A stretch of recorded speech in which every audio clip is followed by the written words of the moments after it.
it's me again. I know I haven't done a video in a couple of days. We've been busy. We have been doing some other work. I'm going to try to get out a progress video tomorrow on what we've got done. We've been making progress. I was waiting on some parts and they've come in, so we'll have a lot of stuff to video after this. I figured I'd take a second and go through some of the numbers and just to look at kind of what we're doing and where it is and why I'm doing what I was doing. I know in one of the other videos I told you my point of the mining was to convert electricity into dollars. And this seemed to be the best way to do it that I could come up with that was within my reach. So what I was going to look at today a little bit is how much has the mining made me versus how much, if I'd have been selling back to the electric company, would it have made me. And I took a bunch of screenshots today just to get some power consumption and usage charts and everything to go off of. I use Solar Assistant. You can probably see it on the screen, hopefully. And this is the mining one. I got 3 of them open, the one for my house, the one for the she shed, and then the one for the mining operation. And you can see right now I've still got some of them running. You can see the chart over here. You can see how they stair step off. You can tell I got some of them fired up this morning about 10:28. And the yellow is the sun, the blue is the load, and the red line, which you can't really see because it's just flat on the bottom, is grid power. But if you look over here, I mean, I have no grid power. I've been off grid, so that'll always be 0 on mine. And another thing to take into consideration with this, because I can't get all of the parallel inverters to communicate with Solar Assistant. Theoretically, according to the instructions, you're supposed to just have to tie into the master inverter and it will pull all the data from the rest of them and combine it all for you. But it doesn't actually do that. At least I can't get it to do that. So the load is per inverter. All these figures down here are per inverter. That's 1700 watts per inverter. That's 7 watts of solar per inverter. Grid, of course. The only one that's all of the batteries together is this one. Because the batteries, if you go in the settings and the configuration, you'll see this is where it connects to the inverter. Okay, and then it has a separate connection for battery. And it's actually reading all the JKs in series. So, and you can tell this because if you go back to the dashboard and just click on the battery, it'll open it up and there you can see all 8 batteries. There's pack 1 through, it missed a number, it missed 6 and put 9. So maybe my dip switches ain't right on one of them. So you can see it does see all of the batteries actually, and it's got them listed out on the left over here. So the battery numbers are combined on the dashboard. The battery number is right. These are per inverter. I wish they would all link up like the batteries did, but for some reason they just won't. So you just got to remember on these right here, just multiply them by 12. Like the load right now, if you do 1600 times 12, it's running about 19 kW right now.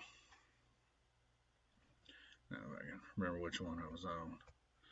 Okay, which exactly totals out with the 19.9 kW coming off the batteries because there's really no solar. Maybe it's picking up a little moonlight right there, or my neighbor's utility light, I'm not sure. Okay, but you can see over here when I started one up there, actually I started a pair of them, then I brought 4 of them online. to go, and they ran all the way to right here. Then a couple of them dropped off, and then a couple more dropped off, and we've still got, I think, 3 still running. And you can see the solar curve. When the sun came out, we had some clouds right there for a hot minute. And you can see as the sun does the bell curve. And the little squiggles down here at the bottom, that's just the idle consumption that it goes through. It's got some pretty nice charts. But here's what I was wanting to go to. If you go to the totals, so last 30 days, well, you can see there, let me see, October 5th through the 8th, we had rain finally. And that's the last 30 days, not a big deal. Here's 52 weeks. Okay, this is where we started them up. You can see that it was just flat line before that. So June 12th of this year is when we started mining out there. And of course, if you come down here to the 12 months, you can see May and down is all zeros. Now, if you look right here, we'll just take September for the month that we're going to be working with, since it was last month and it's a complete month. The solar PV, we did 559 kilowatt hours, but now that's per inverter. We have to multiply that out. So 559 times 12. So that's 6.7 megawatt hours, I guess that would be. Or 6,709 kilowatt hours. Now, my electric company will pay me between 2 and 4 cents a kilowatt hour that I sell back to them, depending if it's peak or off peak. Peak time is there's a couple hours in the early morning, I think, when people are getting ready for work, and then in the evening from like 4 to 7, 4 to 8 is also peak time. Of course, when everybody's coming home from work and they're showering, cooking, all that. And of course, by that time in the evening, except for like July and August, the sun's pretty much already done for the day. And at that time in the morning, it's really just getting cranked up. So most of your money is going to be made off peak. And that's the way they got it set up, I'm sure. So if you take that right there and then multiply it times 3 cents a kilowatt, we'll just go in the middle, give us a benefit of a doubt. They would have paid me $201.24 for last month. Okay? That's not very much. Now, if you look at the Bitcoin mining, this is just a little screenshot. You can see on September 28th and September 13th, we both got transfers 0.0051, 0.005, because mining, you have to get to 0.005 before they give you your money. So we had 2 transfers in September, okay? 0.005 and 0.005 is 0.01, okay? I'm just adding up. So you can see in money, 0.01 Bitcoin is 1,085 US dollars. So where they would have given me $201, I got 1,085 through Bitcoin. Now, yes, there's more investment, but it's literally, 5 times the return. So, but anyways, that's what I'm doing with Bitcoin, and that's why I'm mining it, if y'all were wondering. Now, this is the little relays that I use to start them up, and this will give you actual power consumption. This is 2 machines. Each one of my little contactors turn on 2 machines at a time. That's so that I can stage them on and off. Sorry, I'm thirsty. So as the state of charge is tapering off on the batteries, I can cut the power down that they're drawing and stage it up. I don't have anything doing it automatically right now. It's automatically my finger. But we're going to try to get that fixed. But you can see, and you also learn something interesting out of this if you look at it. Water temperature, the temperature of the cooling of the machine definitely affects the efficiency of the machine. Now, I've had some people argue with me in person saying it doesn't matter as long as the fans are running and it's not over temperature, then it's always the same. It's so many joules per hash. That's just simply not true. Okay? And you can look at this. If you look at this time right here on the little device. Now it's an hour ahead. It's Chinese. Can't figure out how to fix that. Okay, you could actually see on Solar Assist that it was actually 10:58, not 11:58 when they came on. But so you can see it was right there when it comes on. It's 10, so it's 9:58 instead of. So I guess that thing's a couple hours ahead. My bad. But either way, this is the same two machines. Okay, the 1150 is in the morning, and you'll notice they're pulling 22.9 amps and 5.5 kilowatts. Now, this is the afternoon. Same two machines, but in the evening. You can see the time stamp on it right there. Same two machines, 25.9, 5.9. Okay, so you went up 3 amps on two machines. So you went up 1.5 amps per machine. Now you say, why would you go up 1.5 amps per machine? Well, mostly because these ones right here, the ones that say S21, are the ones that are sitting outside in the barn. The water line's not buried and insulated the entire way. In fact, it's just laying out on the ground. And what happens is with the sun coming up, the incoming water actually starts getting warmed a little bit because it's laying on the ground like a hose pipe does. So it warms that incoming water up just a little bit, and I have measured it. It's about 4 degrees.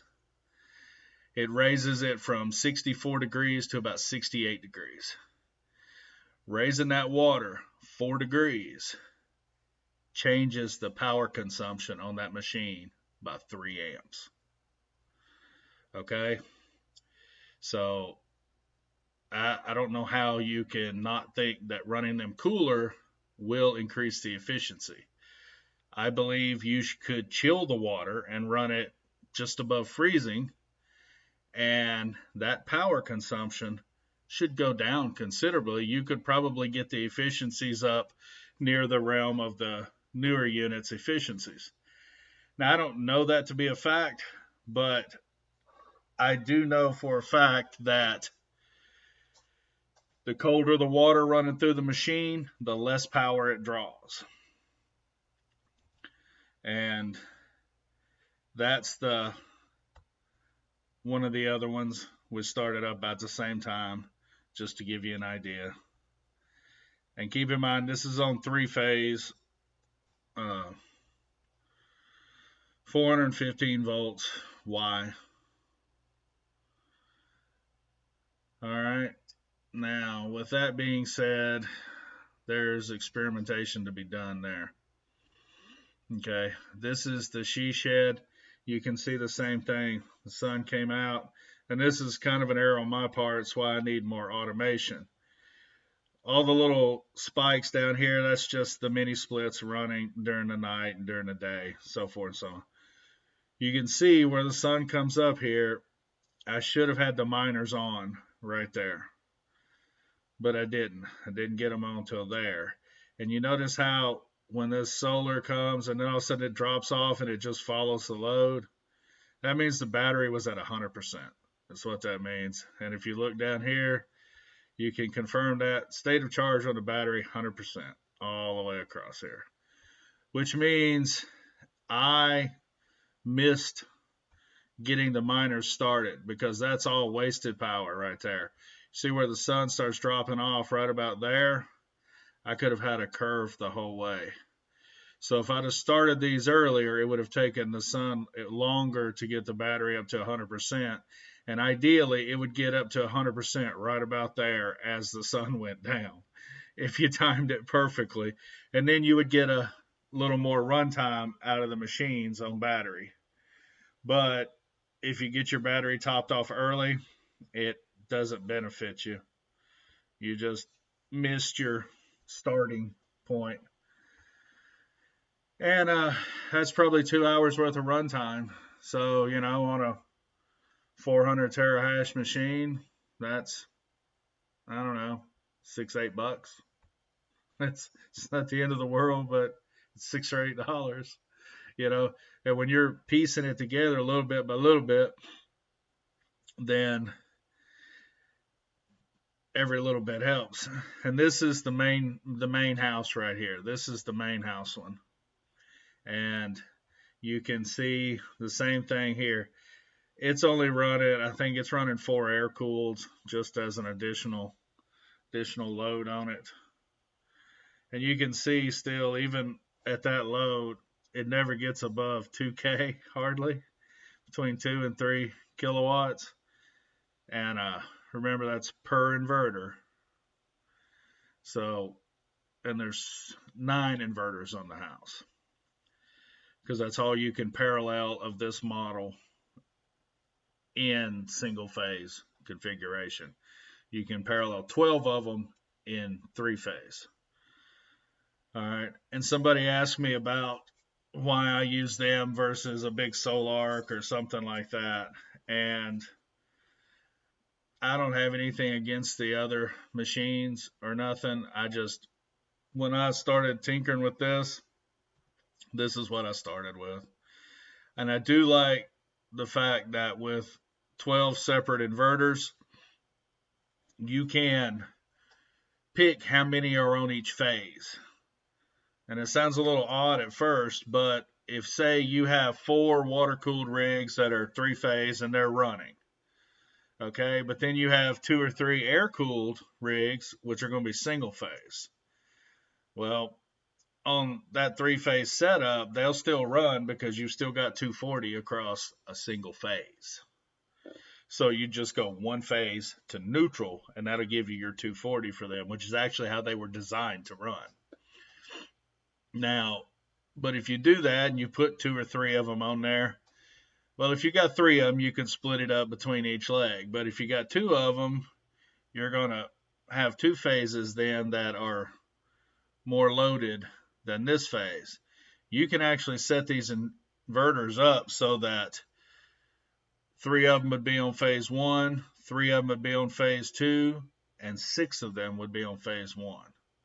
And then you could hook all these air-cooled ones to phase 1, and you'll have the additional power on there to feed them, plus keep all your 3-phase equipment well fed too.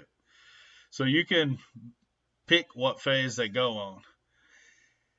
And also, when they fail, or when you trip a breaker on them, because we do that, the breakers get warm when it's full sun and the batteries are real low. But like, we've had a breaker trip out, and of course it'll shut that inverter off. And when that happens, everything goes off, which is terribly inconvenient. But it only goes off for about 10 seconds, and then everything comes back on.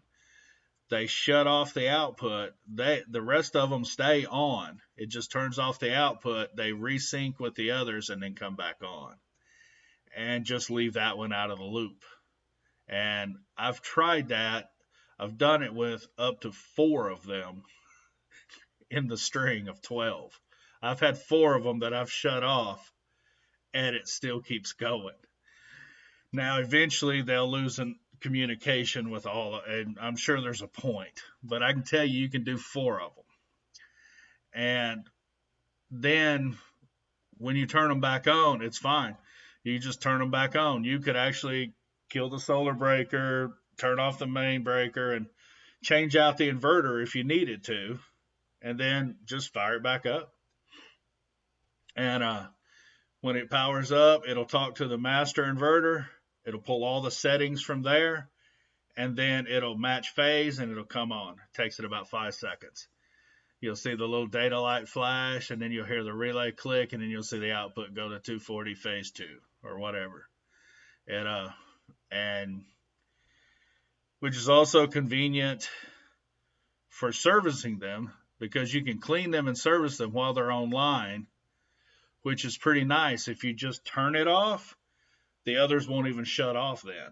They'll just keep going. It'll sit there and it'll stay on for another 30 or 45 seconds while it's telling everybody else, okay, I'm fixing to leave now, hang on, and it'll shed the load. You'll see the load go up on all the other ones. It'll crawl up just a little bit until the load is 0 on that one, and then it'll power off. And then you can kick the breakers out, take the covers off, use the compressed air, blow it, clean it, and turn it back on, and never have to take anything offline. So that's a pretty handy feature. I don't know if you can do that on those other ones. Maybe you can. These are really the only ones I know that I've dealt with and worked with. I know the settings. I know the programming. I know them inside and out.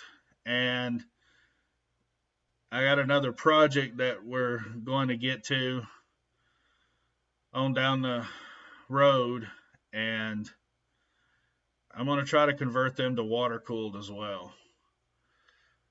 I've taken them apart and checked it. The sinks are the same. They're set up really nice. They're one side's DC, one side's AC. You got all your MOSFETs and your heat sinks and your fan channels. They're just mirror imaged, and so one heat sink will work for the other side too. They're interchangeable. So if we pull these out and have make us a little water cooled plate to go in there, then we can run water on these too. And then that'll cut down having to blow the dust out of them all the time. And of course, it will drop the air conditioning requirements in there considerably as well, because the air conditioning requirements inside that building, that 3-ton, it takes about all that it can do to keep them cool when they're all running at capacity. And I may have to actually add another one once we get the rest of the solar up, or we add those other inverters. I don't know that it'll keep up at that point. So that's but we'll get into that later. I'll talk about it some tomorrow probably. But this, I just wanted to run through all the charts with you and let you see what kind of results I'm actually getting, and the power usage, how much we're producing, and how much is actually getting converted into dollars. But that's it. Hopefully we'll get a good maker video out tomorrow for you guys. Thanks.